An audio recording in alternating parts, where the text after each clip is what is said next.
I'm Erika Alexander, and you're listening to You Might Know Her From with Ann and Damian.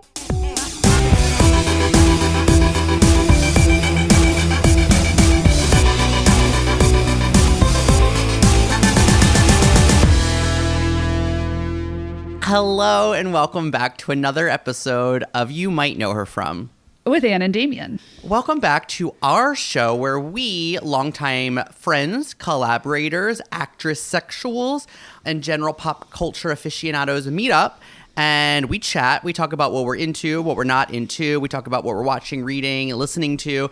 And then, of course, we interview a great actor in between it all. So we're so happy to be back this month. And hello. I am beyond thrilled with this month's guest. I feel like this is somebody that we have been after for so long.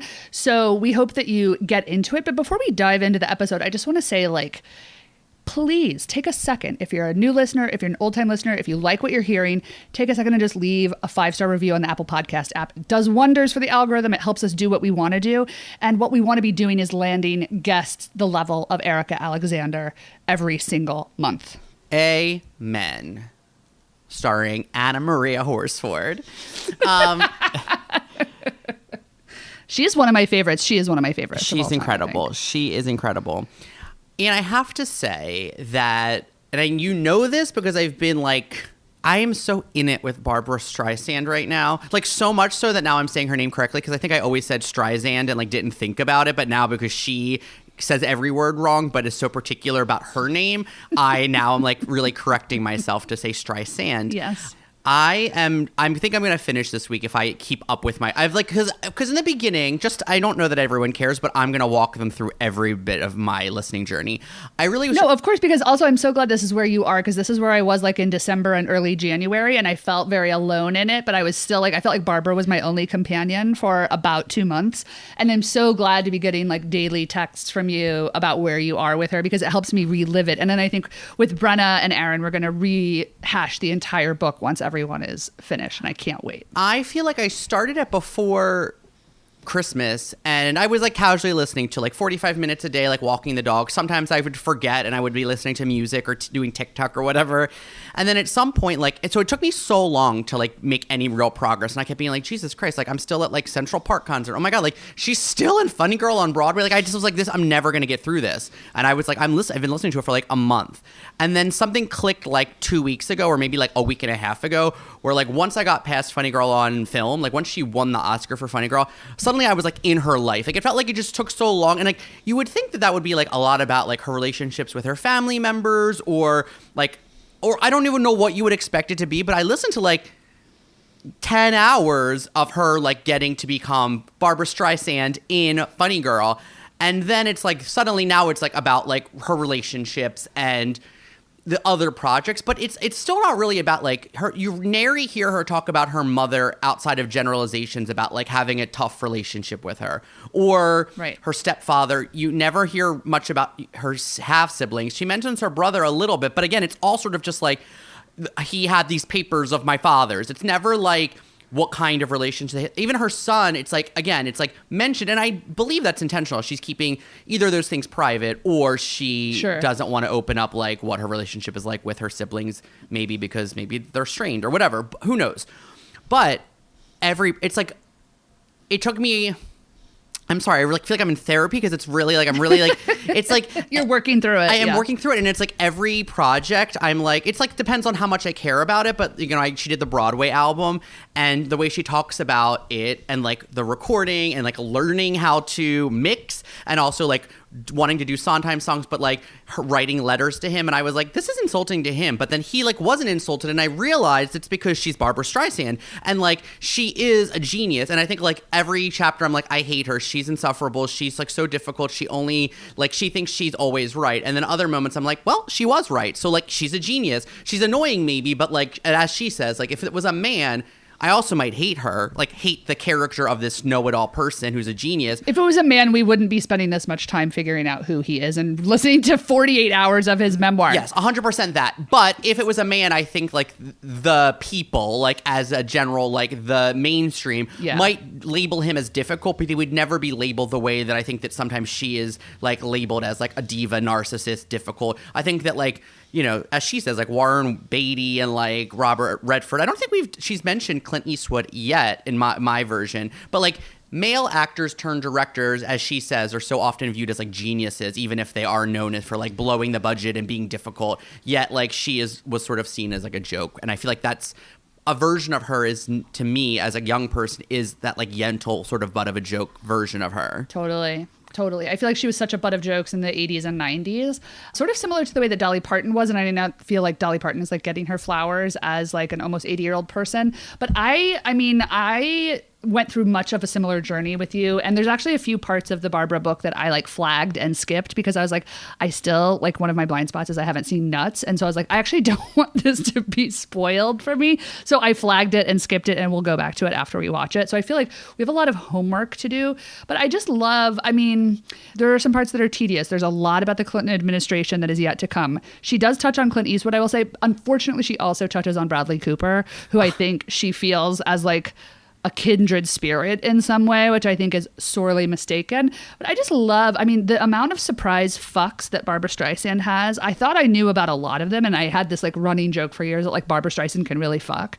And she was super horny and sexual, and I love it about her. But like, there were surprises even for me in this book that were so thrilling. And she does get into some of them, like not in sexual detail. I feel like she's still prudish when it comes to sex talk, but she alludes to many fucks, and I love it about her. I am obsessed with that, and I think like last time we joked, and I was like, but I'm being serious. Like, I feel like she and I are simpatico in that like we see ourselves a certain way, and also like are interested in men in a certain way. Like she I love the way she talks about Mandy Patinkin because he like had a thing for her, and she was like, and the way she's like, oh, like I felt bad because like I was, and then she was like I wasn't into it, and I didn't want to like hurt his feelings, and then she's like, but I wasn't attracted to him, and the way she like throws it away is so funny because she's so like, I'm a babe, and like who the fuck did he think he is? Right. She says he's a character actor, and I was like, I love her because she is like, and I'm a leading lady, bitch. Like, who the fuck does Mandy Patinkin think he is? And I was like, I totally like understand the way that she is in her body and like sees her self, and like the way that and she also talks about like the best thing. She talks about like intimacy in a relationship and how like the best thing you want is to, I don't remember where it comes in between her breaking up with John, who was Leslie Ann Warren's first husband, and going to the guy who's after that, whose name I can't remember right now. There's so many people. Yeah. Anyway, and I skimmed her wiki, and I like glanced, and I was like, oh, I think she dated Clint Eastwood, so I guess we're gonna get to him at some point. But anyway, I like love her, but also like hate her, but like love her, and I feel very close to her. And I watched What's Up Doc for the first time this weekend, and so this is where I was going initially, and then I got really like caught up in all of the details of it. But this is where I was going. So, two things. One, when I was thinking about like Sondheim getting a letter, it's like this isn't like, I don't know, and this is no disrespect to this person. I'll welcome her on the show, but like, it's not like Lindsay Mendez is sending a letter to Stephen Sondheim and saying like, I want to change the lyrics to your song. It's Barbra Streisand. And then I was thinking like, she is otherworldly talent. And when you and I first became friends, I remember we had this sort of like joke about there was this type of woman artist in mainstream media, I guess, or I don't know, in like entertainment and the arts, that is like had to do it all. They had to be like sexually appealing and a leading lady, but also had to be able to like sing and act, but also had to be able to be funny. And I think like if we're saying Judy Garland, I don't know that she's like a comedian, but if we're saying Judy Garland is like the foremost woman who sort of set that, like what it is to marry emotion with song and could act and sing and was a leading lady. And then Barbra sort of took the torch from her, or was passed the torch by her to her, then like who did Barbra pass it to? Like I think she had contemporaries that were neither as strong. Like I think that between like let's say, just go with me on this. I think, like, Yeah, let's say Liza Minnelli, Cher, Bette Midler, Meryl Streep, Goldie Hawn were all women that sort of did a little bit of the things. Whoopi Goldberg, like, they were all women who were leading ladies in the 80s and 90s who some of them could sing a little, some could sing, like, very well. Some could act a little, some could act very well.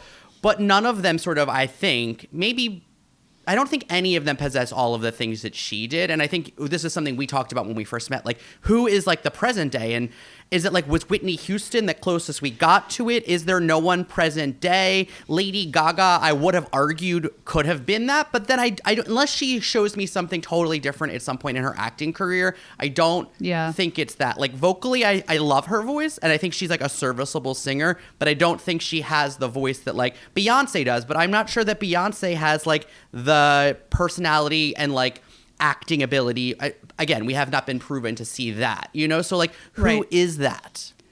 I agree. I think Whitney, we said, was maybe the closest. And, like, she didn't get to do a lot of broad comedy, but I think she was so personable. And I think it's, like, this thing that you have to walk the line of being extremely personable and also being larger than life. And I think that's what Barbra and Judy both had. And they had this star power, this sort of ineffable thing. I think Diana Ross is, like, in the same category. Yeah, she would have been with those other contemporaries of the 70s, 80s, like 90s. Totally. And I think that if Diana Ross had come of age in the, like, 90s to 2000s, if that was her peak, like, she may have had, like, a better chance to achieve that kind of superstardom. But I think as it was, like, Lady Sings the Blues and Mahogany and stuff and The Wiz were, like, great vehicles for her, but didn't push her into the sort of mainstream success of, like, a movie star that Judy Garland and Barbra Streisand both had. But she is legendary. It's just she is thought of really as, like, a singer entertainer, but not as, like, a singer actress, you know? Right? I mean, I don't know. I would be into, I think that's right. But if you look at, like, just her credits alone, it's like the ones you mentioned. So, like, The Wiz, Mahogany, Lady Sings the Blues, double platinum with Brandy, which I love. And I think Brandy was somebody else that maybe could have been set up. Like, she was a sitcom star. She is a great singer. She has a singular voice that is, like, has texture. You know, she has something that sets her apart.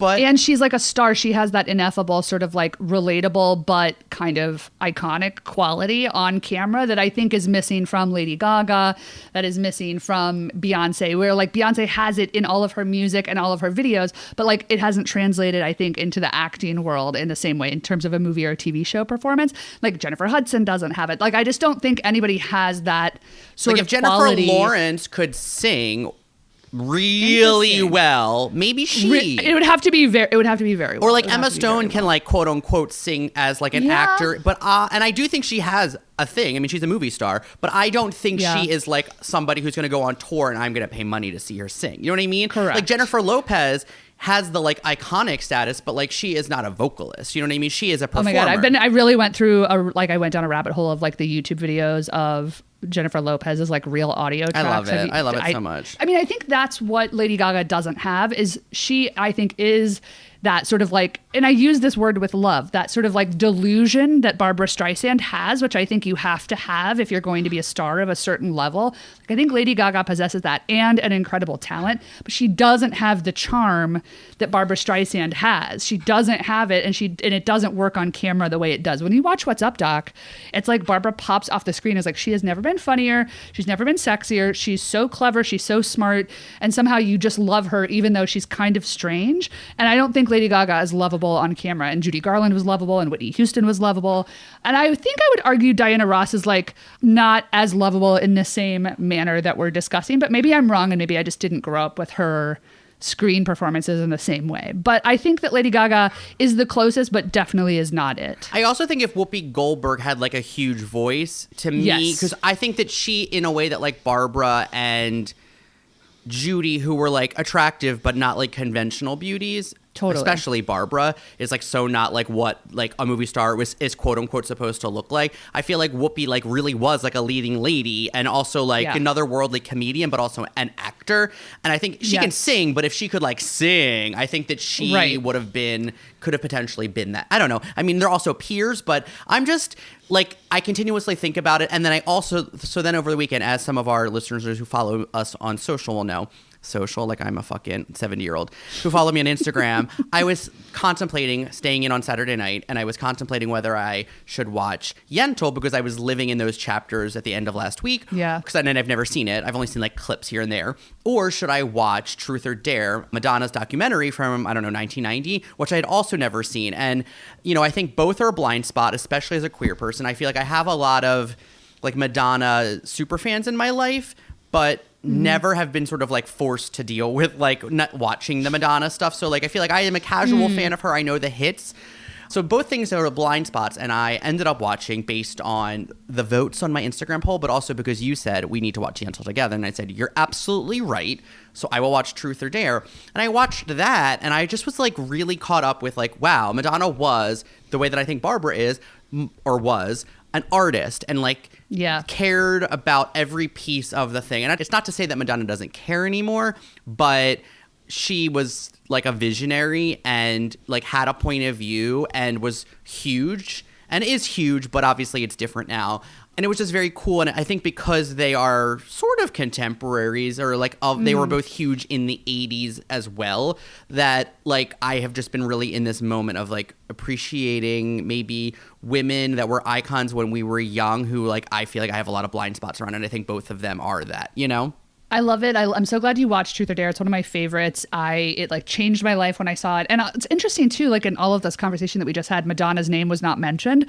And it's because she's not an actor, I think, but I don't know because I haven't seen all of the things. Right. And I think that like I grew up with A League of Their Own where I think she is incredible. I haven't seen Body of Evidence. I haven't seen, what was that last one that she did like before she stopped making movies? Swept Away with Rupert Everett, right? Let's watch that.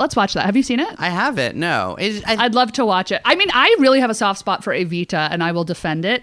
I'm not going to defend her singing as on par with any of the people that we mentioned, but I will defend her as I think having that ineffable star quality that I think like as All the Way May in A League of Their Own, I think that she is so lovable. You're right. She's a movie star in that. Charismatic.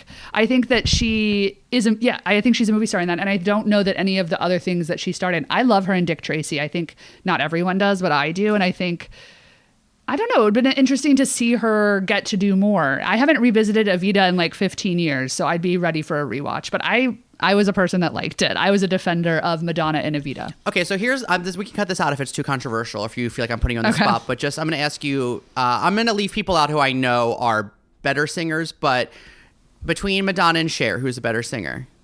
Cher. Between Whoopi Goldberg and Madonna, who's a better singer? Madonna, I guess. Madonna. What about Diana Ross and Madonna? Diana Ross. Between Goldie Hawn and Madonna. Oh. I still think I'm going to give it to Madonna, though I think Goldie Hawn can hold a tune, but I know Meryl Streep says she can sing better than Madonna. I'm not convinced that's true. She might have more. She might have like more of like quote unquote range and training, but I don't think it sounds good. Yes, I agree. But I feel like obviously like Bet and Barbra are other level vocalists, and Judy like they're not on par, and Whitney like they're not on par with Madonna. Right. But I wanted not to the same category. Okay, I really have been like wanting to talk because I've been in such a Barbra and Madonna spot. I needed to talk about all of this with you. I don't know any of it's usable for our listeners, but I hope you enjoyed this journey because I feel like I'm on a treadmill. I do too, and I feel really sad. I mean, I had bought tickets for Madonna for the first leg of her tour. I ended up getting them in Boston because the tickets were so much less expensive there, and then she had to reschedule for illness. Couldn't make the other dates, and then I didn't like force myself to buy the tickets in Madison Square Garden, and I'm questioning it a little bit. Not because I'm any longer like the number one Madonna fan, but I do love her and I've loved her for so long and I've never seen her. And I think everything that we're talking about here today speaks to the fact of like, go see the legends while you can. I'm trying to take my own advice. I've been saying it for years. I feel so grateful that I got to see Celine Dion live. And in the last couple of years, saw like Gladys Knight and Diana Ross. I really am dedicated to seeing Janet Jackson on tour in 2024. I feel like she was my blind spot last year. But take the time if you're invested in women, even if you think their voice isn't what it used to be. It never will be, I still think we owe it to them if they have brought you any amount of hours of pleasure that like, look, you don't owe them $1,000 for a floor seat. You don't. And I don't either. And the ticket prices are obscene. But if you can score a ticket for a reasonable price, I really think it is worth all of our energy. And even when somebody can't hit the notes anymore, I think it's worthwhile. Whew. Okay, wow. Thank you, Anne, and thank you, listeners, for being on this journey. I think next time we're here together, I will be finished the book, and I will also be 40 years old. Jesus Christ. So we'll both have entered a new decade at last. So thanks for being my friend in your ears.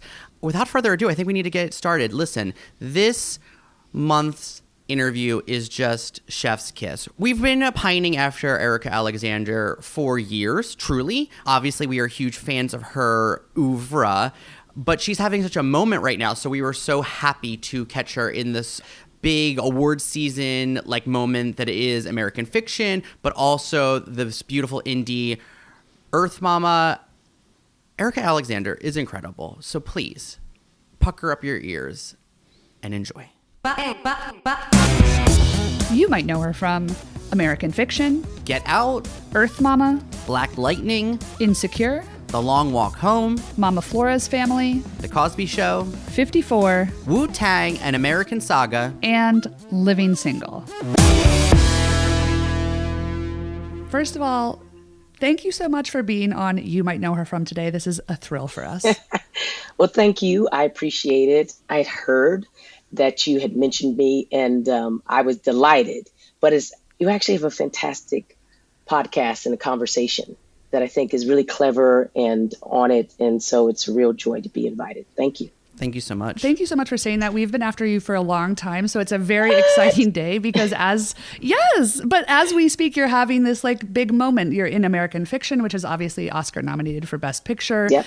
For those that don't know, if you've been living under a rock, the film was written and directed by Cord Jefferson, starring Jeffrey Wright, Sterling K. Brown, Issa Rae, Tracee Ellis Ross, Leslie Uggams, and you, and an Indie Spirit nominated performance. So Damian and I saw this movie together in the theater a couple of weeks ago and loved your performance. And something we love about you is you bring this sort of quiet confidence to every single role you play. And Coraline, we thought, was no different. So what we know about her is like she's going through a divorce. She likes red wine. She's a big reader. What sort of backstory did you create for her in your prep for the role so that you could give like this very lived in characterization? Well, we didn't have much time to prep. So we sort of got going. And I was just coming off a film called Earth Mama with A24. So and went right into American Fiction. That's not unusual, actually. I think that I saw very quickly that this was for lack of a better word, quieter role than I usually play. Then I looked around at the cast and the players and realized that was true for all of us, that we're usually used as hammers. People bring us in to really, force of nature, power, energy, things like that. And that we were all sort of, laying in the cut. And it's funny that they put jazz music underneath to sort of accentuate this film, but because it feels like a jazz ensemble. People who know how to play well in ensemble, but also when it's time, blow and do their soloist moves. So for Coraline, I think that, and I thought that she was the quiet storm, that you may not see her coming, but she's there to blow in and sort of offer Monk, Jeffrey Wright's character, a possibility of a future that could be much more wholesome than he has right now because he's so discontented, but also that she had settled a lot of some of her beefs in life and was stabilized. So she's offering stability and it's kind of a lifeline, but whether he'll be able to take it or not is what their journey is about. So spoiler alert, there are 3 endings to this film, or 3 proposed endings, if you will. Which of those endings are your personal favorite? And then, what was it like seeing all 3 of them play out when you saw it in the theater? Well, it was a surprise to me that it would have 3 endings. Yes. I didn't read it that way, number one. I read it with one ending, and I think it was always a little bit kind of murky. I knew that there was the ending of him being shot up because I was there when they filmed it. Oh, right, because you walk in. Yeah. That's right. And I also knew that there was a possibility of him coming to the door and saying, I haven't been myself lately. Because, again, I filmed it. But I didn't know anything about the one where he's talking to Wiley, the producer, and then there's Sterling. In the end, they leave the brothers in the red car. So I think because maybe there was a bit of confusion, for me at least, on the script, I wasn't quite sure what the ending was. But I really thought, honestly, that he got shot up. I mean, it does feel like the appropriate button to the ride that we're on. Yes, yeah, that made sense to me, and especially as you say, the whole core of the film talks about the stereotypical version of how this might play out, and so this was the tragic sort of comedy version of that, So when I saw the whole thing put together, I think I experienced it the same way the audience did. One of the things I loved about seeing you on this press junket has been that you've been working with the same hairstylist, Deborah Hare Bay, for 30 years now, since she apparently seemed to be the one that did your hair right before you got Living Single, and the yarn locks ended up being like Max's signature look on the show. So you've been wearing her NRAY locks all award season. Have you ever had a moment like an on-set hair emergency where you had to call in Deborah to clean up the mess? Well, first of all, Anne, bonus points to you for mentioning these NRAY locks and hair and all that, because it's funny how something becomes your signature and something that you might wear ends up becoming part of your origin story. But it's very true that look sort of anchored that character into the pop culture presence of Maxine Shaw, attorney at law. And it was done before I got there to the show. I was growing out my hair, and it was going to help me grow out my hair. And I had just also, I think 2 years before, maybe 3, worked with Whoopi Goldberg, who didn't have locks in Long Walk Home, but had famously had that jumping jack flash look. And if you can see that, it's a much more tailored version of that. So a lot of these women gave me a lot of confidence to sort of try things. But no, I don't think she's had to come in and do something like that, because if there was an emergency for hair, it takes a long time to put these on. Number one, we sort of made different things change so I could change quick.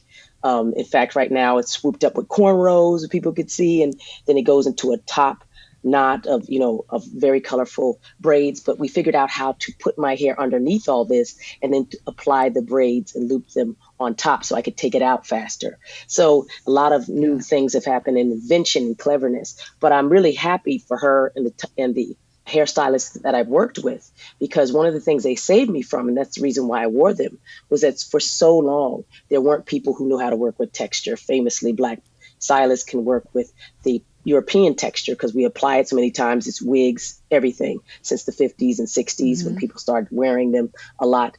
But very few people and stylists on set especially could do texture. So one of the reasons I did that, and you see me wearing these types of things, is because I'm trying to save my own hair and hairline. Yeah. Do you feel like that has changed at all in the last 5 years? I feel like there has been more conversation about that, about making sure Black women have people on set. Have you seen that shift? Yes, I have seen that shift. It's partly because of the Crown Act that's happened, but it's partly because of the work people like Deborah Hare Bay and her group have done. They've really gone inside of New York and had really great legislative wins about even who gets to do braids. I mean, braids can be problematic themselves, because even though they can be a style that can save your hair, or they call it, I forget, protect. Oh, God, what is Damian? What is going on here? Okay, I'm talking to my brother and my sister here. I love it. I love it. Abolitionist. I love it. Yes, protective styles. Yes. They famously can take out your hair too if they're braided too tight. And a lot of people coming from other countries don't have any license to do that type of thing, and they braid people's hair too tight, and there's major alopecia. And people losing their hair and hair diseases going around because it wasn't being monitored. So they've been doing a lot of work in that. And so the Crown Act comes on, which is sponsored by Dove, but there's tons of people who over the decades have been working very hard. And so I give them their props, because when you see a Black person in a role, often our biggest consternation, if you're a woman, is your hair. And for years, Halle Berry, who has very soft, curly, but straight hair, if you see those hard lines that she has in her hair, in her roles, Black people spend the whole time going, why couldn't they do better with her hair? Whereas I, for that role that I have, Coraline, am wearing a wig, but the front part of it is actually mine. It's bleached blonde and it's curly, and people don't know that I'm wearing maybe even my own hair because it might look a little more heavy. But the truth is, the front part of that is my hair. Your leave-in? My leave-in. Oh, what? Okay, it's too much. Sorry, you gave me too much, and then I'm gonna run with it. So you want me to tell you something? You got the runway, brother, and you are taking off. I'm so grateful that we can have these conversations and that you leverage your intellectual style around this conversation, because image is what we're talking about. And so many of these things are locked into things that are systemically racist. And we don't have that talk. But as we are having this talk, and as you say, in the 5 years since, it has changed. I'm glad to hear it. Also, please go check out Deborah's Instagram. There's a lot of great content there. Yes, please. Thank you. She'll be thrilled. I'm so glad you mentioned Earth Mama, and I'm so glad we landed this interview because I became aware of it and I watched it. And so to set it up for the listener, it's an indie coming of age drama where you play Miss Carmen, a sort of like counselor, mentor to young mothers, helping them sort of get out of the system and helping them get their unborn child maybe adopted. I loved this movie. I felt like it was kind of revolutionary in the ways that it portrays young mothers, especially like Black young mothers. And it's the debut film of writer-director Savannah Leaf. And it's also up for several Indie Spirit Awards in a few weeks, which is very cool. Yes. So I actually read that Savannah is a former volleyball player who went to the Olympics. So this film has obviously been very well received, but did you ever have any pause about saying yes to this first-time director who was a volleyball player? Like, how did you receive this? That's a good question. The answer would be no. I've been in this business since I was 14. And so I've seen all sorts of odd things come through that door, including myself. They gave me a shot out of nowhere. And I would never think that being chosen in the Basement Theater off of a 6-week program that I just happened to be in would give me an opportunity to be at least the lead young woman in that film, My Little Girl. I just think that, Damian, I never thought that people were limited by their labels. I like when people are well-rounded and come to things in a very unusual way that's usually going to offer what I thought about. I said, wow, this is great. She'll have a lot of discipline. I'm sure she studied a lot. Yeah, that's a great point. And I also thought that the fact that she wanted me to do it, and that's a huge thing to be invited and asked, because then that means that she knows what I can do and she's inviting me into play. Like, may I have your company as we go down this road, which is wonderful. It's a little odd if a volleyball player, even Olympic, is coming to ask me to audition. I'm not going to lie. I'm not uppity, but I'm like, I know what I'm doing. Do you? Right. So that's the only thing I'd say, and it never came up. What we did have was a conversation. The same is true for Cord, that we had a conversation on the phone. Actually, she did partly get me to audition a little bit. She was kind of clever about it, because she said, do you mind if we run over one of the scenes? And I said, sure. So it happened. So now I take that back. Forget you, Savannah Leaf. But anyway, for the most part, it was pretty easy. And I think that she's a very soft-spoken person. And maybe that worried me a little bit more, frankly. I don't want to say worried. I was concerning because I thought, is she sure? Will she have enough strength on set? Not for me, but for sex can be very robust and aggressive. And I was like, girl, but again, going back to her Olympic stuff, she can handle pressure. So everyone should check it out. It's streaming currently on Paramount Plus, I think, and I think it's really beautiful. I think Tia, the lead, is a talent that we are going to see, I hope, more of. Me too. She's fantastic. Tia's fantastic. Again, found like me out of the blue. We leaned on each other very much. There were a few scuffles on set that I think that they didn't anticipate. And by the time I got there, it kind of erupted because I would come in and out to do my role. She needed much more support than she got. She was a new mother, and she was being woken up at 4 and 5 in the morning, working these long hours. And she didn't really have the space to even decompress because the limited budget made us have to be in spaces that there was also makeup and all that. There was a time where she was like, I'm not coming back. And I'm like, let's talk about this because I just think you're tired. And I had a conversation with the producers and I said, she needs her own trailer. And you need to stop calling her so early in the morning because I know she's in every scene, but film other things and give her a chance to rest. She'll be fine. And we had a good conversation about it. But I said, this is not optional. She needs her own space. And when that happened, I think she felt much more in control, but also I wanted to show her that she could leverage her power and try to think through why she was feeling these things. She didn't know why. She probably thought it's always that way on set. It certainly isn't, but she had been under those very hard circumstances in Oakland and by the way, she's a person that's actually very much like a guru. She goes around giving her energy out to everybody. She's a light. And so as an empath, I had a lot of feeling for her because she was making sure everybody else was okay, but she had run out of steam. So once we had that conversation, they pulled in that trailer. She was able to complete the film and did so beautifully. I'm not saying she needed me there to figure that out, but I think that's what I brought as a veteran, that I just sort of said very sternly, make sure this happens, and it needs to happen by tomorrow. You were able to use your cachet to advocate for her, If which I is have what we all cachet. should be doing. But like in an indie set, you had the cachet as a veteran actor to say like this needs to happen in order to get the best performance out of your lead actor. It's true. That is right. You've worked with a lot of legends. Did anybody ever step up for you in a way as a young actor on set that felt like you were able to pay that forward as the vet? Not that I know of. I'm sure it might have happened quietly, but I was also I don't really have breakdowns like that early on. I didn't, even in my little girl role, I didn't have as much to do as she did. I wasn't recently pregnant like she was, so I can't compare it. But I can compare this, where Cicely Tyson did step up for me. No one really knew it, but I had a very hard time on a film called Mama Flora's Family. And I was coming in off of Living Single and coming in off of a very weird situation where one of the producers of the series, was threatening me, talking about you'll never work in Hollywood again, because I didn't want to do the series.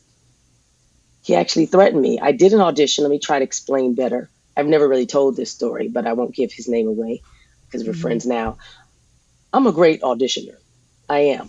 There was a time when there were very few in my age category that could do my skill sets were, I believe, just strong acting, but dramatic and comedy.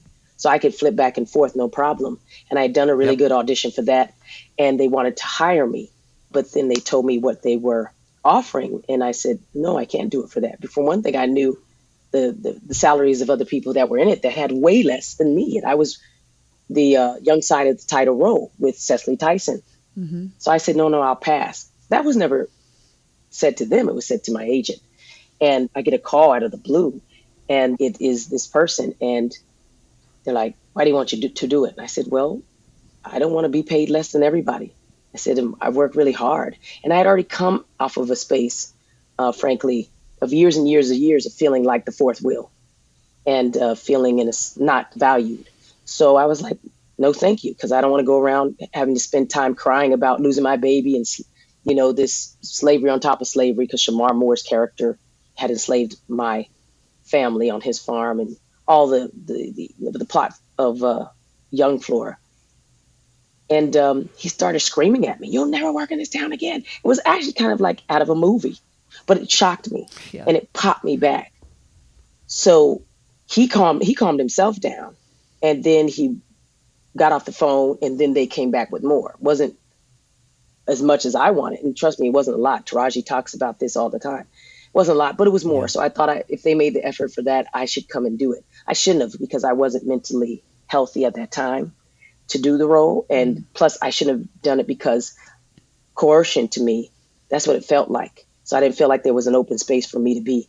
By the time I was doing a scene that was on this train, and it was after the character had lost their baby, it was supposed to be a great emotional moment. And I knew what it needed. I froze up completely and went numb, and I couldn't act.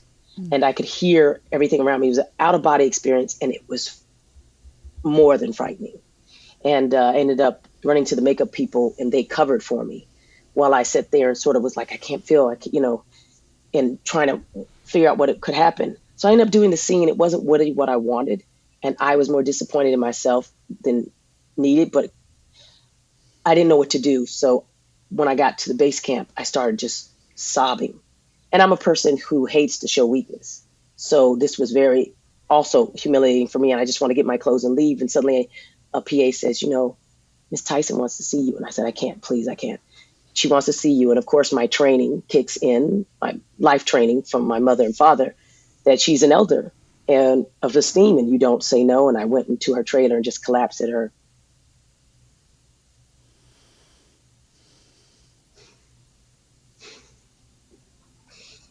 knees. And she said, Erika, breathe. which sounded ridiculous to me because I was breathing. But it was a different kind of breath.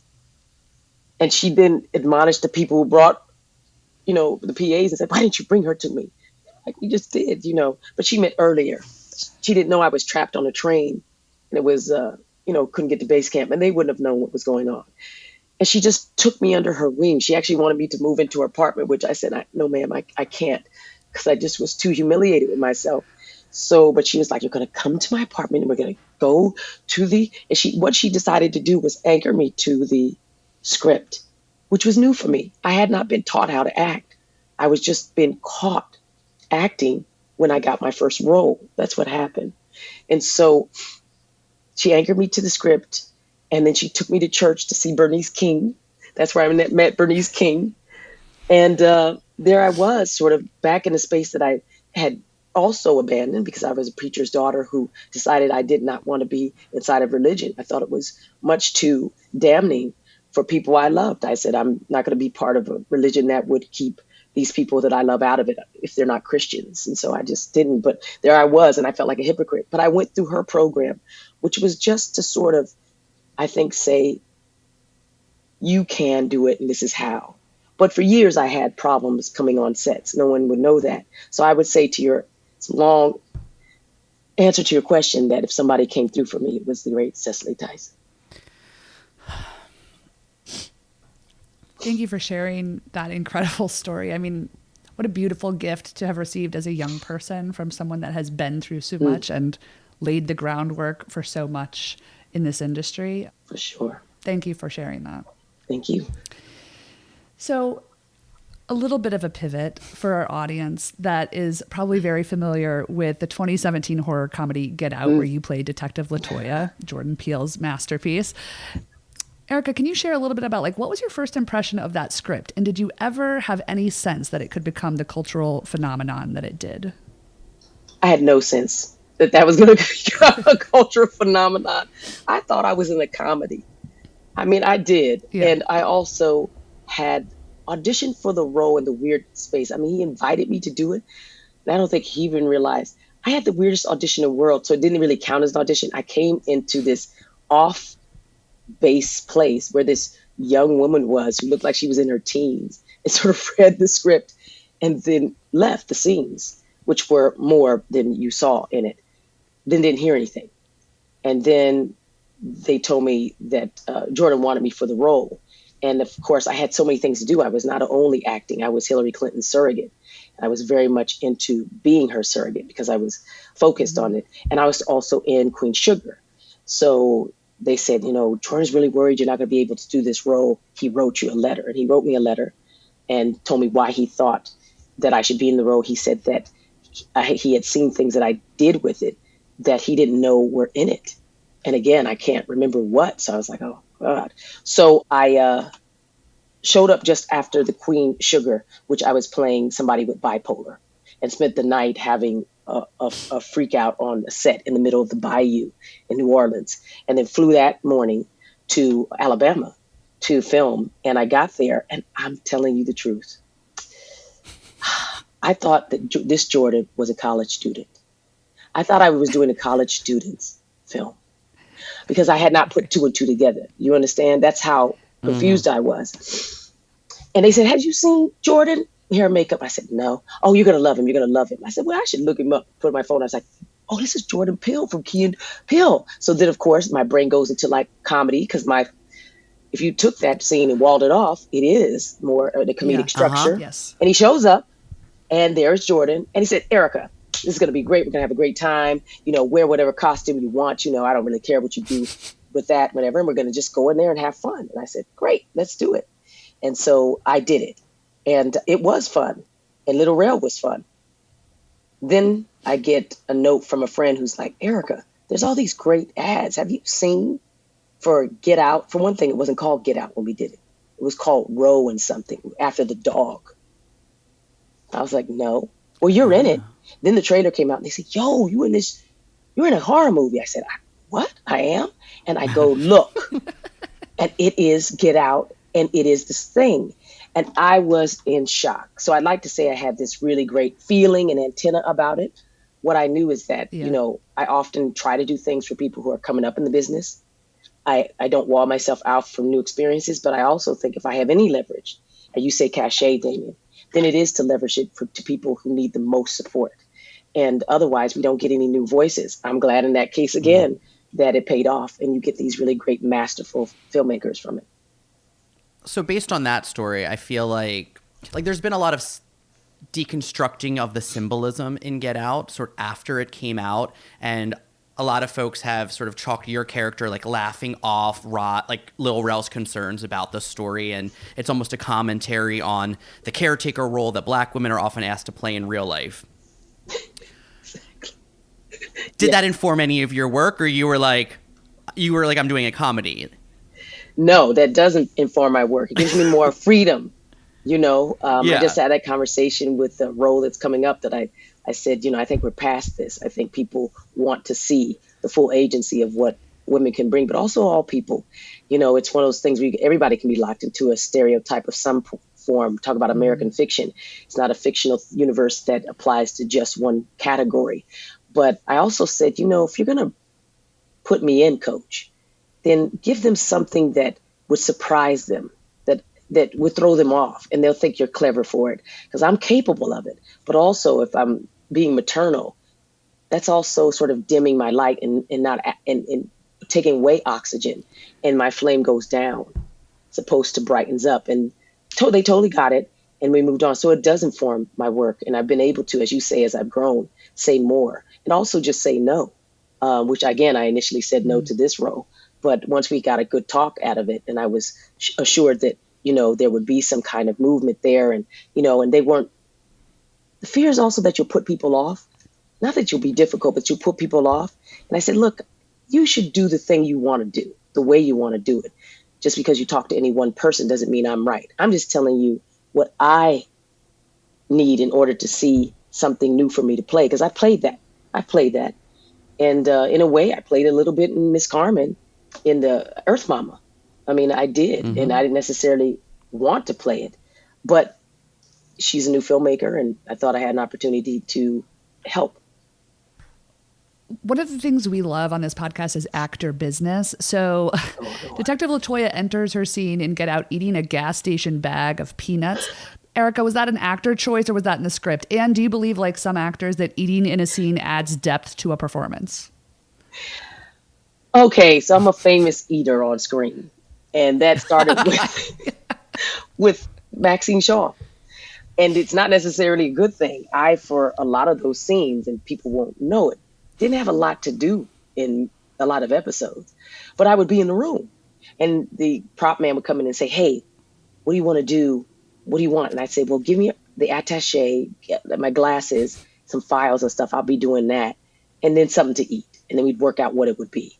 And what happened is they would cut to me for a reaction shot. Boom, boom, boom. And and people would be laughing. Yes. You know? Yes. And then they started to write it into the show. Then they come to me, where they say you're doing this there. And I said, no, I won't do it. Because I didn't want them to write it in. I was kind of, at that point, a little mad that I wasn't doing much of anything. And so I was like, if it's going to be on my terms. So I was a little bit of a mess. But yeah, I became a famous eater. So when I was in the Get Out office space, they had some things on my desk. And one of them was a packet of peanuts that set dressing put on. And so I was looking at it, and I opened a pack of peanuts, and I started eating them during, the resets, because I was hungry. And then I said, well, let me leave a few of these out so I can munch on them, because it seemed it was a great way to distract myself to the urgency of his need, and then once I focus on him, wait a minute, okay, whatever's missing. And then we see that she's going to take him seriously. But at first we need to think that she's not going to take them seriously. So that's what it helped me.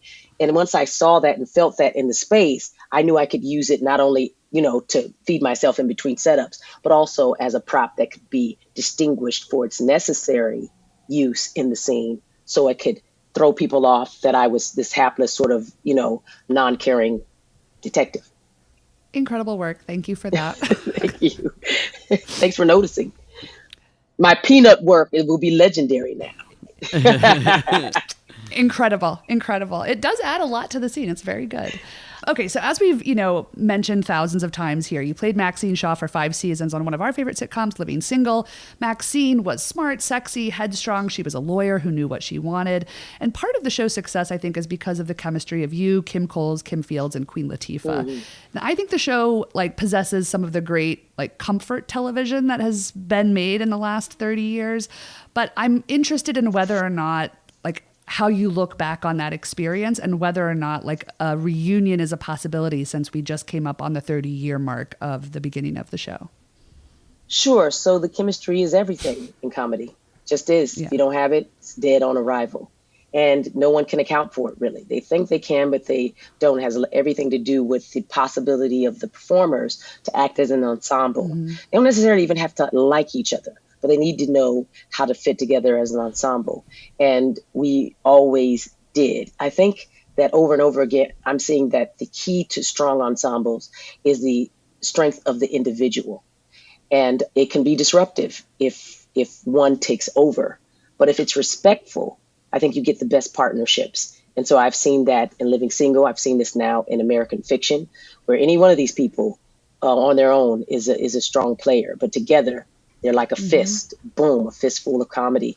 And so I appreciated that. And again, I was employed into that space, and Yvette Lee Bowser gets the props for creating that.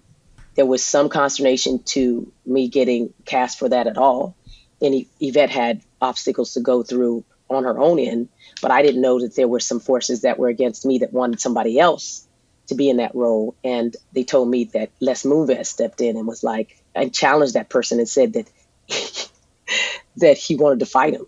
He said, if you say anything else about Erika Alexander, I will go kick your ass. And she said it in front of a bunch of executives. And they said, Eric, no one ever says anything about you, Erika, because Les Moonves challenged a very heavy dude, his counterpart at the other studio, and said, that's it. You keep trying to undermine her. And I didn't know that had happened, but someone else told me that years later. So, I mean, I'm glad for that, because who knows why these things come along, but we were able to complete, at least get into 4.5 years of that. And it then went on to have all this time, 30 years, you mentioned, to marinate and be on, I think right now it's on 5 different outlets. You can see it, MTV, BET, HBO, Hulu, all these places. It's doing that because it's doing really well. And the rewatch rate is amazing. So having said that, we didn't necessarily end on the best note. And that carried over into, our more of adulthood. And I don't think that you can re-enter a space unless you mine why it failed internally, even if people don't understand what happened. We as a cast need to understand, because you want to do comedy. Again, you need to be free, and everybody needs to have their say. They don't need to agree, but we need to agree that there were some things that were not only unappealing, but were hurtful. And I'm the type of person that wants that very much. So I wasn't open to anything like that for one reason. But the other reason was I'm the most identified with that series. I had to put on a wig 3rd year because everywhere I went, I knew what it was like to be a semi-Beatle, like the offset Beatle. Like everywhere I went, I was identified by that hairstyle. And then if they didn't see the hairstyle, they could hear my voice. And it was that type of thing. And I said, I can't, I got to put this down. Not out of, a lot of people feel like if I was Gilligan, people like, oh, I can't grow out of it. Wasn't that. I never feared that I couldn't grow out of it, because I thought I'm a good enough actress. If I get a shot, I'll be able to transcend. But I wasn't able to transcend it as much as I wanted to, because I didn't get the opportunities to do many roles after that would help me transcend. Latifah did. She went on to do all sorts of things. And I went on to do great work, I believe, in different series like Street Time and these types of things, and Mama Flora and that type, but not enough to make a space for me to not have to lean on it. And I believe that as an actress, if I could not transcend that in a way that it wouldn't just swallow me up, then why would I go and rebuild that architecture? Now, having said that, I do feel that it would be funny to get into something that maybe could be sort of meta, about it. And I am rethinking it in a way because maybe I've grown and healed in a different way. Yvette Lee Bowser and I have become very good friends and colleagues and now partners in different things. But I needed that space. And at the time, I wasn't up for doing it just because it was the cool thing to do. I totally respect that. And honestly, there's something a little gross about all of the sort of rehashing of everything. So I really respect the fact that you needed to take that distance, even though it does live on as a great show. I think people are really loving it in the rewatch, as you said.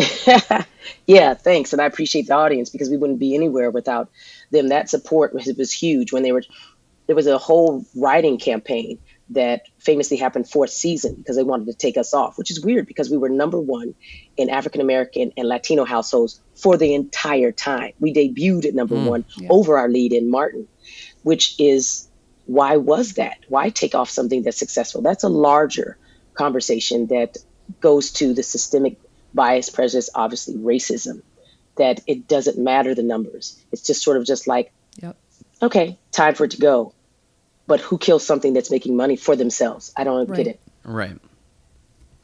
So Living Single feels like it inspired many shows with like a 4-woman cast that came after it, most recently Insecure. So it was great that you showed up on this recurring bit in season 3 where you, alongside Bill Bellamy and Daryl Bell, act in this show within the show's universe. So how did that call for the cameo come, and like how was the meta idea presented to you for this? I had been asked very early on when Issa was doing Awkward Black Girl by a young woman I met on a set.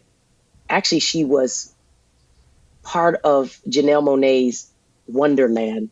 They had a whole sort of, I don't know, it was like a Bob Marley camp where they just had different camps and people underneath it, whatever you call that, like a communal space. Like under the umbrella, the Janelle Monáe umbrella. Yes. And she was one of Janelle Monáe's college friends. And she called me and said, Erika, would you ever do something on Awkward Black Girl? Have you ever heard that? And I said, yeah, I've heard of it.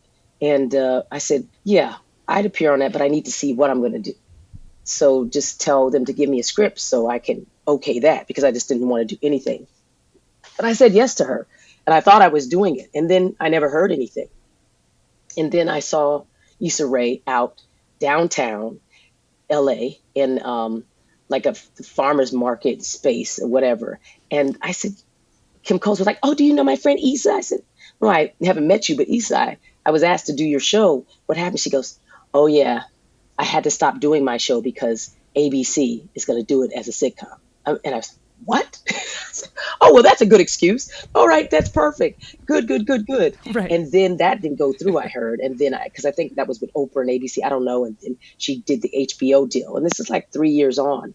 And so I had already said yes to it when it was on YouTube.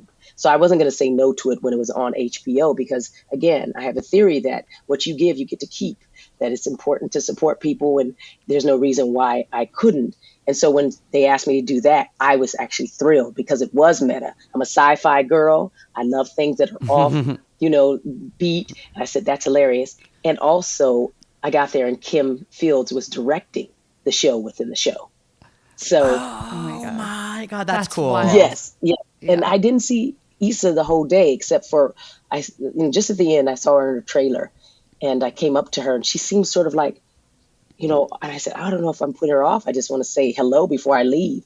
And she's like, great. And then that was it. And we hadn't really talked to each other until I got to the American Fiction set. And of course, she was on the same day I was on because she's on the big, one of those endings. She's in the same room too. Oh, right. Right. Yeah. And I went down to see her and she said, I love this role for you. And I knew exactly what she was talking about. We had a really long conversation, the first long conversation we've ever had. And that's when I think I really met her, was on American Fiction. That's lovely. Okay, Erika, go with me on this journey. It's a little bit personal, but you play Cousin Pam on season 7 and 8 of The Cosby Show. And the Cousin Pam years are like my years of The Cosby Show. And there's this one particular episode that I remember. It's emblazoned in my memory. I was sitting at my grandparents' house watching it, where you and your bestie Charmaine, shout out to Karen Molina White, are having like a study session for some class you guys are in. And you, I think, end up like not doing well. And Cliff and Claire like are coming down on you, and you're like, I have all of these study sessions with Charmaine, and she's like doing well. And it was like the reveal is that Charmaine had been studying like separately after, and you guys would always just be like talking shit and like cutting it up, and then she would like go home and study. Anyway, I feel like it must stick out in my brain as like a young theater kid because it always seemed like the two of you were having so much fun. And I think it comes back to that chemistry we were talking about.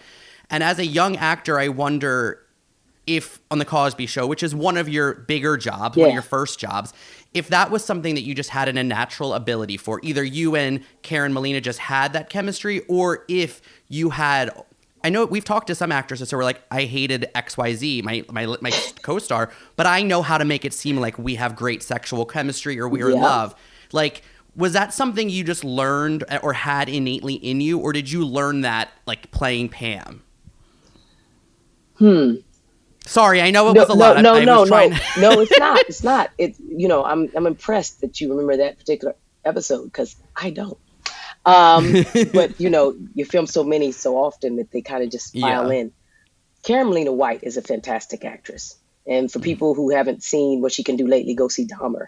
She's doing sign language. She's the mother of the young man who's deaf. We learned sign language together. We even went to Gallaudet and university for, things like that. She's a Philly girl too. So we were coming from Philly. Nice. And so we were kind of singled out by Mr. Cosby, as he used to say, yo, hometown. That's what he would call me and or Karen. And we're both theater girls. So we had a lot of that coming in, but I think that Karen's like 7 years older than me, but because she's so tiny and cute, Cupid doll cute, she was playing our age. And we were playing younger than our age. So we were coming in at like 16 when we were all like 19 or so. And people like Alan Payne, too, older than me. So let me just say right off the top, I never had any problem melding with Karen Molina White. We were put together a lot. She was just innately funny. Everything she said, her voice was funny, her face, those big eyes. She was excellent. And I admired and loved her. So it was very easy to get down on that. I think that the type of thing maybe you're talking about how to get along with a person on set and find that space. Actually, Kim Coles taught me how to do that more than anybody. Kim Coles is famously a comedian, but they do a lot of hosting jobs. And I would see her on set of Living Single come in and she would be the glue that could glue us all together. You always need that one person that's the energy in the room that can just like a butterfly float in between and sort of spread fairy dust. And that's Kim Coles. And I would see how she would come in and be like, hey, daddy. And then the whole thing, we'd laugh and that type of thing. And I told her, I said, I am naturally quiet usually and pretty thoughtful, but until I get, going, and then I'm, class clown. But she was immediately able to come in and do that. And now I'm able to do it. So I didn't learn that with Cousin Pam because I had no confidence playing Cousin Pam. I mean, I was glad they gave me a posse. I was just like, I don't think I'm funny. I think I'm funny looking. I don't know why they hired me. Actually, it was Bill Cosby that hired me. And, for reasons that, God knows. I don't know. But when I got on set, I didn't also necessarily feel very wanted. Like it was just like, who is this? Another person on the set? And, there's so many different people to service there. And there's only a few storylines. You got maybe 26 shows each year. And then all these other people's storyline, the Elvin storyline, the Baba storyline, and this and that. So I don't think that that's a good thing, even though it's 7 and 8 years in and they're all looking forward to doing maybe new things and moving out of that space. It still wasn't necessarily a welcome thing. And I don't know. And I never had a conversation with the writers about the character at all. So I think they were just flying blind and sort of seeing who I was who I was. But I didn't match up with Cousin Pam. I think the only thing to match up is that maybe, and I don't want to presume here, but my dark skin and nappy hair. And by the way, I'm full of a set with dark skin, nappy hair people. Don't get me wrong. Sort of signified that I was from the other side of the tracks and made me more structure. So I get to be Claire's Cousin Pam. And to me, I was being brought there as a second-class citizen a bit who needed the obstacles to put me in, check. But that would go against Mr. Cosby's rule of never being made ashamed. That's what he told us, that he didn't want us. He gave us this speech, me, Karen, and Alan. I think really the another speech was that he didn't want us to play down to these roles. That he didn't want any ghetto stuff. That we were supposed to elevate the work all the time. And so you hear that speech and then think, well, how am I going to be kind of like, I know I wasn't going to do all that. That wasn't unique to me. I didn't think that was interesting. Like, oh, really? Well, I'm going to do what I'm going to need to do. Right. I wasn't going to do that. So I was confused walking in that door. The thing that took the pressure off was Karen and Alan and all that and Slide. So I was glad to see them. And they could do all of it. And then I learned while I was there how to do sitcom. And that helped on Living Single. Yeah. Before then, I had no idea how to do both at the same time. But that's when I realized that you don't do both. You do one, but you hold for cameras. And that was hard because that's pace. There's a lot of skill sets that go that to me are like musicians in the work of sitcom.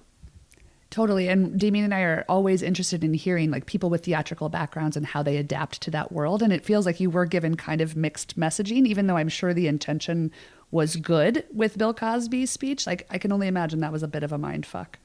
It was a mind fuck. And the problem with having the theater background or the issue or challenge is that it can't be too broad. I mean, there is an audience there. There really is. And you think comedy, let me go broad on this. Let me, do this. You can't because that camera's still there. So you're monitoring that energy and deploying it when you need it to go bigger. And also knowing that they're there makes you hold. But if the camera misses something you do, you don't see that red light and somehow you've got to see it in your eye or feel it on you, then they'll miss it and they won't see it in the monitors because they're not really looking at you. They're looking at a monitor. They need to teach that in school, and maybe they do now. They certainly didn't then. And they also need to teach, which I think theater actors are made for it, but I think that get aced out of it a lot because don't know how to balance. And on the film side, it's a little easier, but they don't know how to turn up the volume. So you say you can't, just come in and it feels the energy's off. Somehow you have to be, that energy has to be surging in you so they can feel it and they're invited in. So it's a skill set. There's no doubt about it. Yeah. All right, Erika Alexander. We've entered the point of the show that we call the rapid fire. It's rapid for us. You can take whatever time you need. It just allows us to get in every last thing we need without any segues. Okay. Okay, here we go. You famously appeared in Toni Braxton's 1996 music video for her single, You're Making Me High. Loved this video. The premise is that you, Toni, Vivica A. Fox, and Tisha Campbell are watching sexy men come up and down in an elevator, and you all have to rate their hotness with giant playing cards like 2 through 10. Please tell us, was each rating scripted or did you rate the men as you saw fit? Was there champagne on set? And was it annoying that Toni chose her real life boyfriend at the end of the video? Did she? Woo! God, you're okay.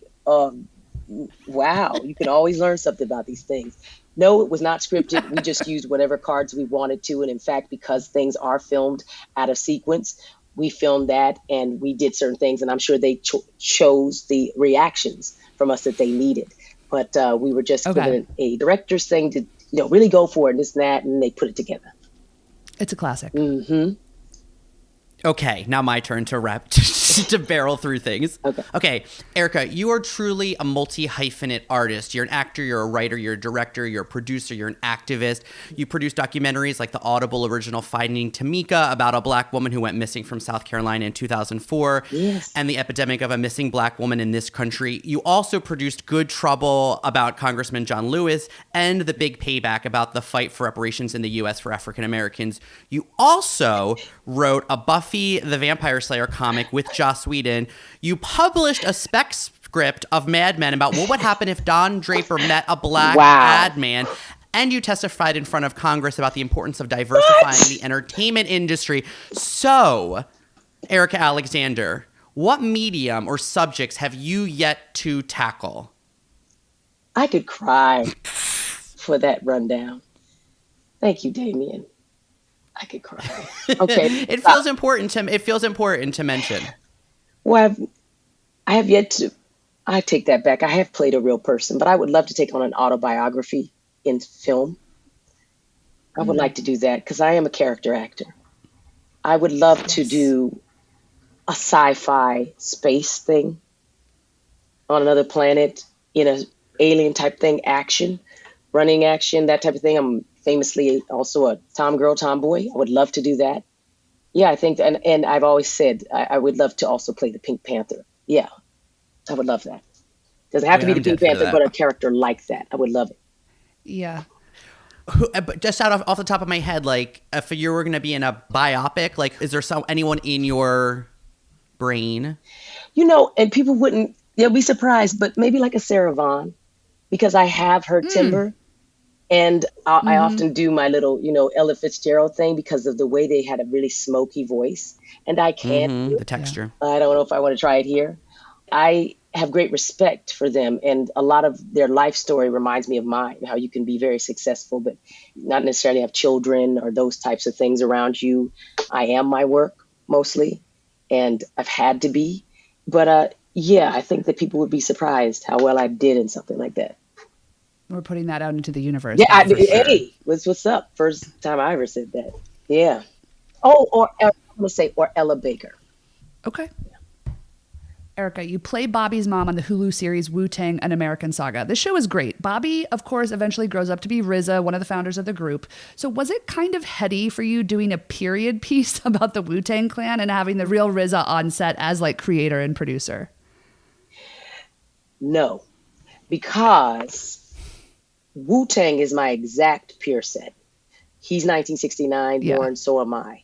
So at the same time, I was doing a lot of the work that took the most of my energy, which was be like living single, and that goes on and it's relentless. They were having their Wu Tang era, and we didn't get to watch each other. You either were paying attention to it or you weren't. They were New York.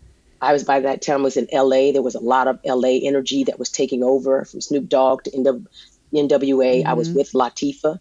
Latifah was in that space. But by that time, Wu Tang, along with people like KRS One or that type of thing, they were blossoming, but also receding in the face of Biggie Smalls and all these Tupac and all these other things. So I'd have to be really paying attention to know specifically their work. That said, I learned. And so I came to it, I think, fresh. And it was interesting that he asked me to play his mother. I was glad to play the mother and saw that because of the 11 children who had to approve me in the casting, the type of woman that she was probably pretty formidable.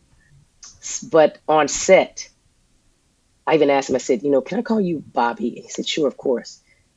Good. Because I'm in a space where reality matters and not necessarily the premise that we have, that these characters that precede us, whether it's Queen Latifah or the RZA and all that. But when I'm talking to you, I need to talk to Bobby, and I've got to get to him very quickly. And I'm playing your mother. So he knew that. There was no, back and forth about it. But I think the minute I put it in that space, even for me, I was also saying, we're peers. You know what I'm Yeah. saying? Yeah. Yeah. So I need to call you Bobby. You're calling me Erika, not the great.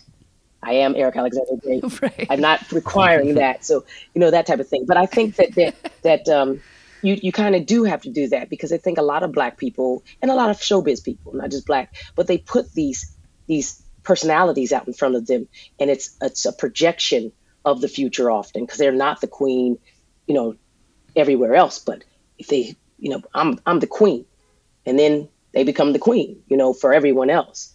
Right. It's all these sort of cosplay going on. And I just, at some point, you want to get to, who are you? Yeah. The reality of it. Yep, got to. Okay, Erika. In the 1992 thriller Fathers and Sons, your character worked in a bookstore with Jeff Goldblum, and then you watch his character Max Fish act in a play at the end with Samuel L. Jackson and Ellen Greene. Do you remember the name of the play, and how long did you have to sit in that damn theater? I don't remember the scene. I barely remember the movie.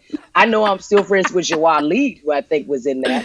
But other than that, no. I remember this really talented young man. And then also, no, that was done really quick.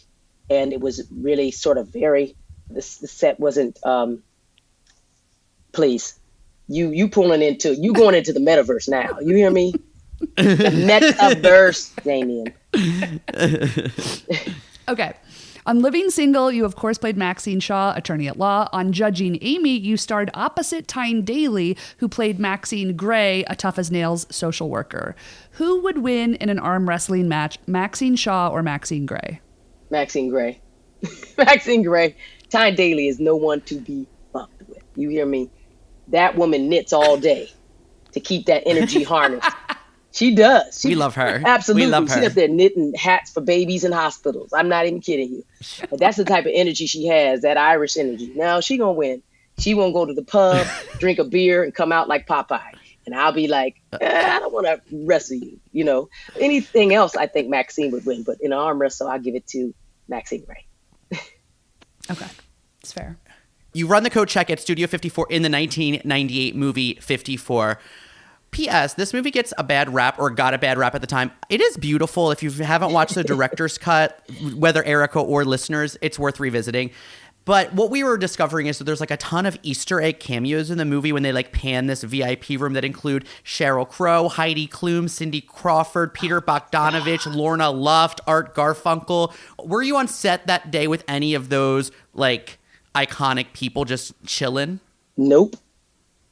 And if I was, I didn't recognize them.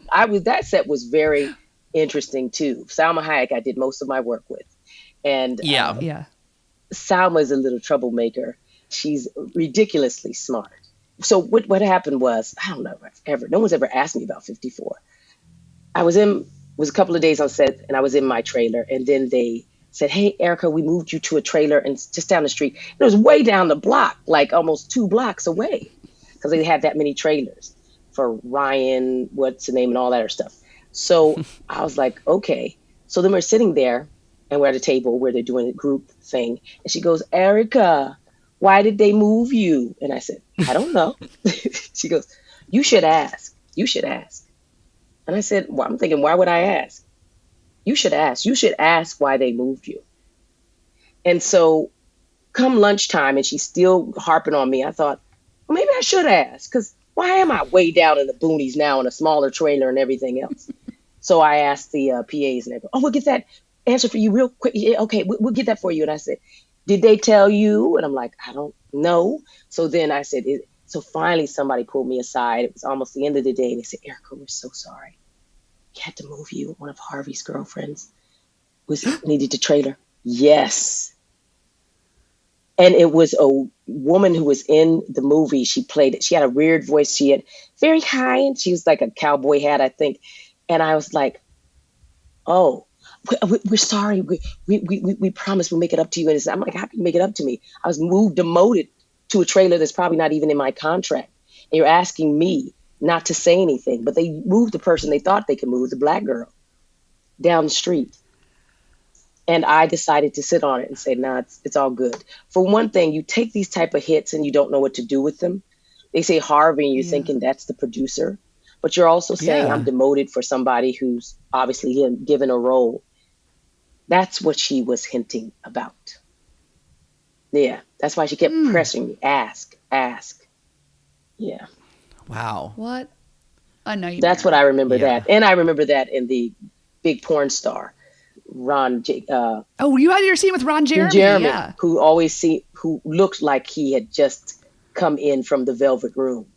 And asked me, did I want to party? And I said, "No, thanks. I'm good." You know.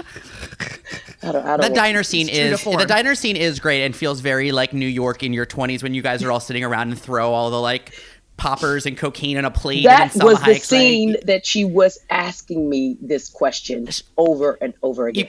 You guys are very good in that scene. And so honestly, I'm going to say that I sent that scene to Anne last night. I said, Erika's talking about someone's dick being the size of a ketchup bottle. And then Salma Hayek has this great line reading where Ryan Phillippe is his first night. He brings out the little vial of cocaine and she goes, "Hi, friend." And I said, everyone's very good in this scene. But now I know that she was egging you on because you were being mistreated by fucking awful nightmare Harvey Weinstein. But the scene is great and holds up. Oh, we're good. I mean, it's funny because, it really was the scene. In between the scene, we were quite quiet. Everybody was very quiet, so we really weren't our parts at all. We would do it, and then, that type of a thing. It was a very interesting shoot because I was excited to do it because that's a piece of history. My God, my brother used to work at Studio 54, inside the club, that type of a thing. I had only seen pictures, so there we were doing it. It was a weird energy movie. Let me just put you like that. I think the lead did a great job on it as the show. Mike Myers. Yes, he was fantastic, yeah. but then I didn't have any scenes with him. I just saw it later on. Okay, Erika Alexander, we promise last question of the day. You play Perenna on the CW DC series Black Lightning, which earned you an NAACP award nomination. Black Lightning hires Perenna, who's a telepath, to help his daughter Jennifer learn how to channel her powers. So when you're acting with so much mythology and special effects, be honest, do you build this entire backstory and try your best to ground the work, or are you like, oh, fuck it, this is fun, let me just roll with this sci-fi universe? No, because I think that sci-fi to me should be highly respected as vision for the future and a way to talk about things in an interesting way that can transcend race, creed, gender, and all of these things. So I have a very high expectation to go in there and wonder what they want from me.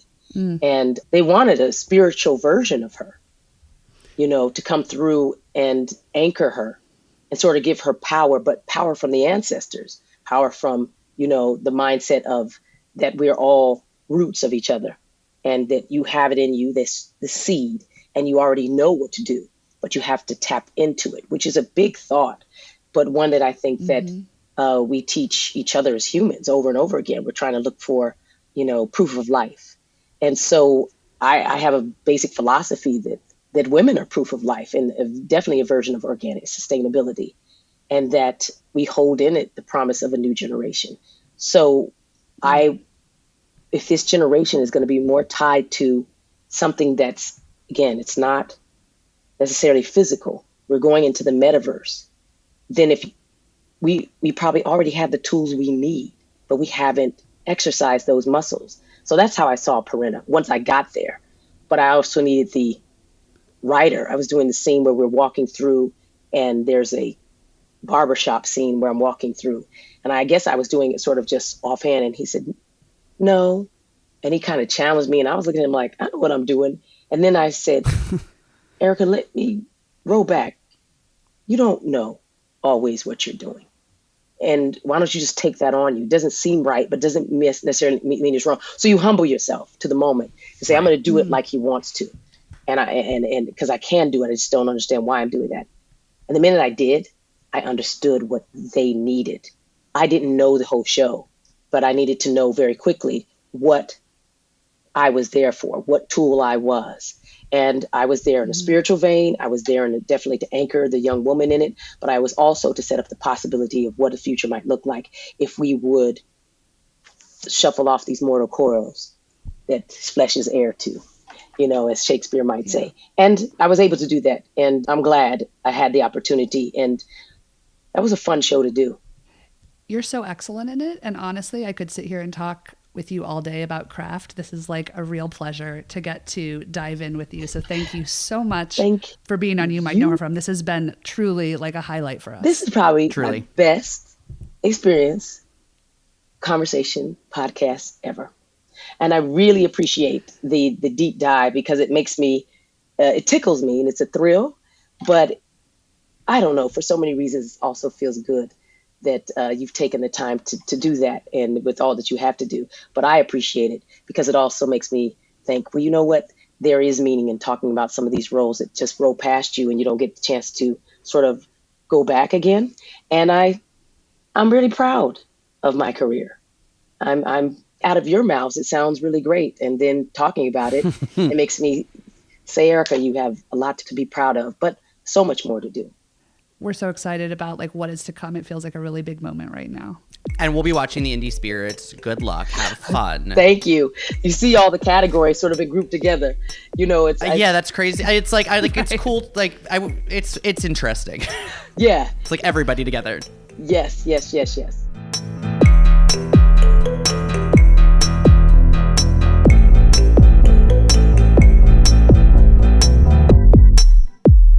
You never know what you're going to get when you step into a room or into a Zoom room with an actress. I just want to say that we trimmed maybe a minute and a half out of this entire interview because it felt like every single story was a gem. The fact that we got to cover the great Cicely Tyson and talk about how Erika was able to sort of pay that moment forward at a later point in her career with another young actor, that we got to hear the story in the dirt of like Salma Hayek talking about Harvey Weinstein. Oh my God. And telling Erika without telling her to like ask the questions. And the fact that we got to talk about what it is to be a Black woman on set and try to have your hair done by someone that doesn't know how to work with texture. Like all of these conversations felt so interesting and relevant and powerful. And I just can't say enough about Erika Alexander. I feel like she exceeded our wildest expectations. And our bar was already very high because we have been fans for decades. So this one for me is top of the list of just fundamentally what Damian and I are interested in doing with this show. And Erika Alexander came to play and was so kind and so generous and funny and real. And I just can't urge you enough to explore her entire catalog. I was gobsmacked by this conversation, and Damian and I have been talking about it for like the last 2 weeks about what an incredible woman she is. As you know, because of the strike and because of, we scaled back the episodes based on what was going on in our other parts of our lives. And so getting to interview Erika, and especially in this moment where American Fiction is up for Oscars, it's also up for some indie spirits. She's been getting recognition. Earth Mama's getting some critical acclaim and some, indie spirit attention. It felt so like invigorating to be, not only to talk to her in this moment in her career, but also we've both felt really like just plugged in. I felt very connected to her, which is hard sometimes on Zoom. So Thank you for being with us here for another episode with us and on this journey. We love it. If you're new to the show, please go back and look at our catalog of actresses. We really do love doing this. And I think that I'm so grateful to chat with Erika because I think it was a great reminder for us of why we do this. If you want to be following along with the actress, icon, musician dialogue, make sure you're following us on social media. We are on all mediums at Damian Bellino and at Rodeman. That's RODEMANNE. And you can follow the show at You Might Know Her From on TikTok and Instagram.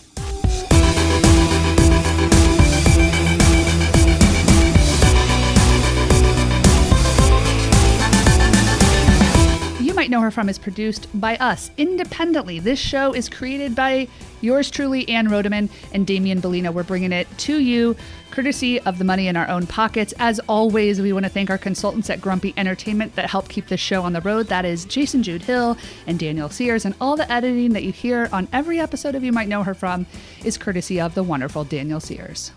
Also, a special shout out to Gang. All that music you hear underscoring each and every episode of You Might Know Her From is by Gang. You can download and stream Gang wherever you listen to your music. Also, folks, did you know that my bestie, my best friend Anne, my co-host, my cohort, my co-producer, puts show notes inside the episode description of each and every single episode, interview or not?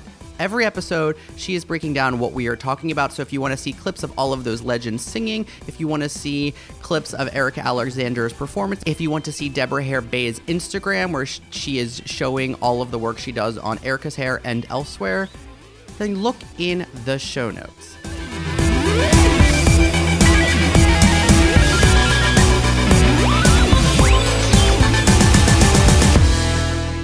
I have to admit something to you, Damian, and I wasn't proud of it, but before I took my last flight back to Missouri, I was like, I need a new water bottle because the one that I have leaks everywhere every time I'm flying, and it's kind of awful and gets all over my notebooks. So I did research, and I know that it makes me one of those like stupid idiots with a big cup, but I bought a water bottle and I succumbed to the internet research and bought an Owala water bottle. They're not sponsoring us for this. I wish they would give us free things, but I honestly feel really, really good about it. And it makes me feel I think it's like one of the most basic things about me in 2024. And I just wanted to see if you are a water bottle kind of person. I had been carrying around like a bike water bottle, that you would put like a squeeze bottle, and it made me feel like a child. So I felt like I needed something that was like slightly more adult. So this was my answer, but I'm ashamed of it, which is why I have to like mention it. I have to get in front of it because like here I am with this giant water bottle. I'm not a water bottle person. I do have a water bottle that I carry with me like to and from work, but I'm not, and like I do appreciate it because I do drink more water as a result of Sure. it. But I'm not one of those people. But I like that you're admitting this to me. It's like, you know, you used to tell me how you hated bikes. And then you started riding them. And I felt like I needed to, like, appreciate that you were changing. But also, Let's call it evolving. yeah, evolving. That's a great way. I needed to accept that you were evolving, but I also needed to keep you honest when you were talking about it casually. Yeah. And so I appreciate you getting ahead of it. That's exactly what I needed, I think, with the bikes. But we got over it. And I think now I have... Honestly, my complaints about bikes were never about bikes. It was about people on bikes in New York City, which is a particular problem in bike people who are really self-satisfied. Yes. And people that like don't know how to ride a bike in the city, riding a bike. And it's unfortunately not a city built for bikes, but like... It would be nice if it was a city built for people to bike around on if people knew how to fucking ride a bike, which they don't, and they don't wear a helmet and they're awful. And people ride city bikes and those fucking scooters and they're nightmares. I still stand by all of that. But during the pandemic, I was trying to avoid the subway and I just rode my bike to work, and that was like a new skill I had to learn. So that was like, yeah, I evolved. My commentary around horrible bikers remains the same. I love it. I can't write. You make hemp milk, Damian. Never said I wouldn't. Never said I wouldn't.